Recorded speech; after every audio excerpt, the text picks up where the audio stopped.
Assalamualaikum sahabat matematika. Senang masih bisa berjumpa dengan kalian. Semoga kalian tetap semangat dalam belajar matematika. Sahabat matematika, masih ingatkah kalian dengan materi perbandingan senilai? Yap, dalam materi perbandingan senilai terdapat hubungan di mana rasio kedua variabel atau unsur-unsurnya selalu tetap atau konstan. Kali ini kita akan belajar tentang perbandingan berbalik nilai. Bagaimana hubungan antara variabel-variabelnya, bagaimana bentuk grafiknya. Oke, kita akan mulai pembelajaran kita kali ini. Perhatikan situasi-situasi berikut ini.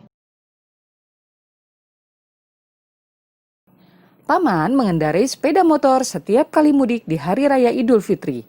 Jarak yang ditempuh Paman untuk sampai di kampung halaman adalah 480 km. Setiap kali mudik, Paman menggunakan kecepatan yang berbeda-beda. Paman selalu mencatat lama perjalanan yang ditempuhnya. Tabel berikut menunjukkan kecepatan rata-rata motor dan waktu yang ditempuh Paman. Jika kecepatan rata-rata dalam kilometer per jam dinyatakan dalam X dan waktu tempuh dalam jam dinyatakan dalam Y, maka pada saat Paman menggunakan kecepatan rata-rata 80 km per jam, Paman membutuhkan waktu selama 6 jam. Dengan kecepatan 75 km per jam, Paman membutuhkan waktu 6,4 jam. Ketika Paman menggunakan kecepatan rata-rata 60 km per jam, Paman membutuhkan waktu 8 jam. Dan ketika Paman menggunakan kecepatan rata-rata 40 km per jam, Paman membutuhkan waktu 12 jam untuk sampai ke tempat tujuan. Berdasarkan hasil pengamatan, bisa kita lihat apakah perbandingan antara kecepatan dan waktu tempuh selalu tetap? Ya, tidak tetap. Perhatikan, 80 berbanding 6 tidak sama dengan 75 berbanding 6,4, tidak sama dengan 60 berbanding 8, tidak sama dengan 40 berbanding 12. Apakah hasil perkalian antara kecepatan dan waktu tempuh selalu tetap? Yap, benar. Kita lihat, kita kalikan antara kecepatan dan waktu tempuhnya. 80 dikali 6 sama dengan 480, 75 dikali 6,4 sama dengan 480, begitupun 60 dikali 8 sama dengan 480, dan 40 dikali 12 sama dengan 480. Dapat kita simpulkan bahwa berdasarkan pengamatan 2, maka situasi ini disebut perbandingan berbalik nilai. Masih di situasi yang tadi ya. Paman mencoba menghitung jika dia mengendarai motor dengan kecepatan 50 km per jam, berapakah waktu yang dibutuhkan Paman untuk sampai ke tempat tujuan? Coba kita lihat kembali tabel yang tadi. Untuk kecepatan rata-rata 80 km per jam, waktu tempuhnya adalah 6 jam, dan seterusnya. Dari informasi ini, untuk kecepatan rata-rata 50 km per jam, maka berapakah waktu tempuhnya? Cara yang digunakan Paman adalah membagi 480 dengan kecepatan rata-rata yang digunakan, yaitu 50 km per jam. Sehingga waktu tempuh sama dengan 480 dibagi 50 sama dengan 9,6 jam. Jika kalian memperhatikan, semakin besar kecepatan yang digunakan Paman, maka waktu yang diperlukan untuk sampai ke tempat tujuan justru semakin kecil. Saling berkebalikan ya. Ini salah satu ciri lain jika situasi ini adalah perbandingan berbalik nilai. Jika dinyatakan dalam bentuk persamaan, maka perbandingan berbalik nilai memiliki persamaan Y sama dengan K per X, dengan K adalah konstanta atau tetapan. Dalam situasi ini, nilai K sama dengan 480. Bagaimana dengan grafik perbandingan berbalik nilai? Amati kembali tabel yang tadi ya.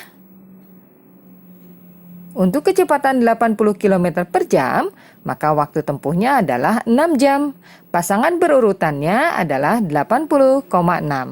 Kita gambarkan di sebelah sini. Untuk kecepatan rata-rata 75 km per jam, maka waktu tempuhnya adalah 6,4 jam. Pasangan terurutnya adalah 75,6,4. Kita gambarkan di sebelah sini.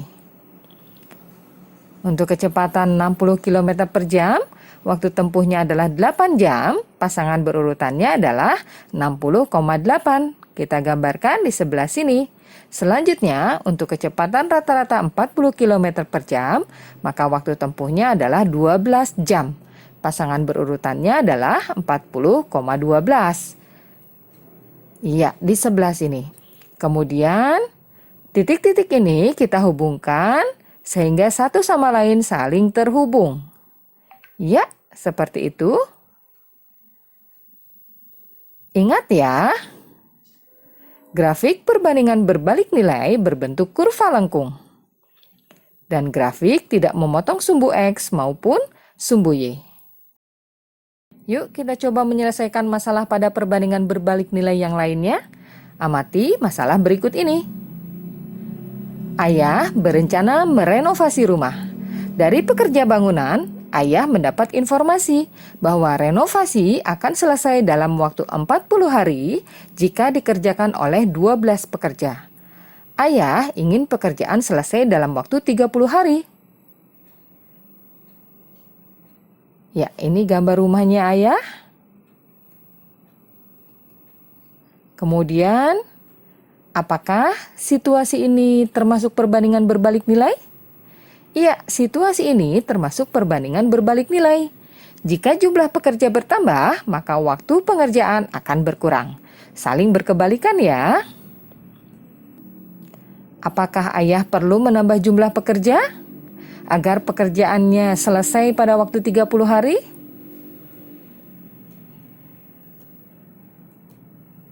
Agar pekerjaan selesai lebih cepat, maka Ayah perlu menambah jumlah pekerja. Masih di situasi yang tadi, berapa banyak sih pekerja yang Ayah butuhkan agar pekerjaan selesai dalam waktu 30 hari? Ada dua cara untuk mencari dan menyelesaikan situasi ini. Yang pertama, kalian masih ingat bagaimana cara paman tadi menemukan waktu tempuh? Ya, jumlah pekerja 12, waktunya 40. Maka hasil kalinya adalah 12 kali 40 sama dengan 480. Sementara untuk waktu 30 hari, berapa jumlah pekerja yang dibutuhkan Ayah? Sementara hasil kalinya harus sama dengan 480. Maka jika P adalah banyak pekerja, sama dengan 480 dibagi 30. Maka banyak pekerja sama dengan 16 orang. Untuk cara yang kedua, kita bandingkan antara jumlah pekerja dan waktu yang dibutuhkan. Jumlah pekerja 12, waktunya 40 hari. Jika jumlah pekerjanya P, maka waktunya 30 hari. Kalian ingat kembali bahwa dalam perbandingan berbalik nilai, perkalian unsur-unsurnya selalu sama.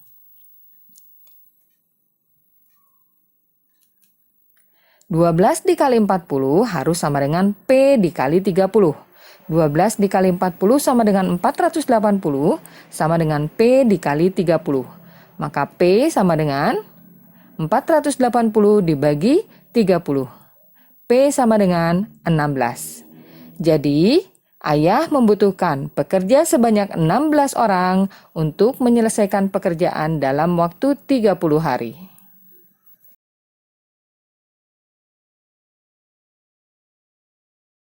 Sekarang saatnya kita berpikir kritis.